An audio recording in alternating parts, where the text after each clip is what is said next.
निर्णयासंदर्भात शरद पवार यांनी पत्रकारांसोबत अनौपचारिक गप्पा मारल्या होत्या आणि या गप्पांच्या वेळी त्यांनी हे वक्तव्य केलं होतं। नेमकं वक्तव्य काय केलं होतं आपण बघूया। ग्राफिक्सच्या माध्यमातून आपण त्यावरती एक नजर टाकूया। शरद पवार असं म्हणतात, पुढे कसं जायचं, एकत्र यायचं की नाही, सुप्रिया आणि अजित यांनी ठरवावं असं शरद पवार म्हणतात। त्यांनी सुप्रिया सुळे आणि अजित पवार यांच्या खांद्यावर हा निर्णय टाकून दिलेला आहे। त्यामुळे आता पुढे काय निर्णय घेतला जातो, यापुढे मी सक्रिय राजकारणात नसल्यामुळे सुप्रियासह पक्षातल्या इतरांनी याबाबत निर्णय घ्यावा असं शरद पवार म्हणतात। प्रश्न विलीनीकरणाचा नाहीये, कारण विचारसरणी कधी ना कधी एक होती। भविष्यात जर हे सगळे एकत्र आले तर मला आश्चर्य वाटणार नाही।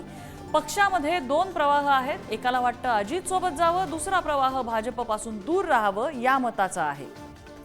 आमचे दिल्लीमधले खासदार सुद्धा एकाच विचारानं बांधले गेलेले आहेत असं शरद पवार म्हणतात। संसदेत विरोधी बाकांवर बसावं की नाही हा निर्णय सुप्रियानं घ्यावा असं शरद पवार म्हणतात। त्यांनी सुप्रिया सुळेंच्या खांद्यावरती हा निर्णय कसा घ्यायचा याचे अधिकार दिलेले आहेत। मात्र राष्ट्रवादी ही सत्तेशिवाय जीव रमत नाही का त्यांचा, हा खरा प्रश्न आहे। कारण 2000 ते 2014 ते काँग्रेस सोबत 15 वर्ष सत्तेमध्ये होते। 2014 ते 19 असे 5 वर्ष ते विरोधामध्ये राहिले। 2019 ते 2022 ते महाविकास आघाडीसोबत 2.5 वर्ष सत्तेत राहिले आणि जुलै 2023 2 वर्षांपासून अजित पवार भाजपसोबत सत्तेमध्ये आलेले। त्यामुळे राष्ट्रवादीचा सत्तेशिवाय जीव रमत नाही असंच काहीसं चित्र या आकडेवारीवरून, या ग्राफिक्सवरून आपल्याला दिसतंय।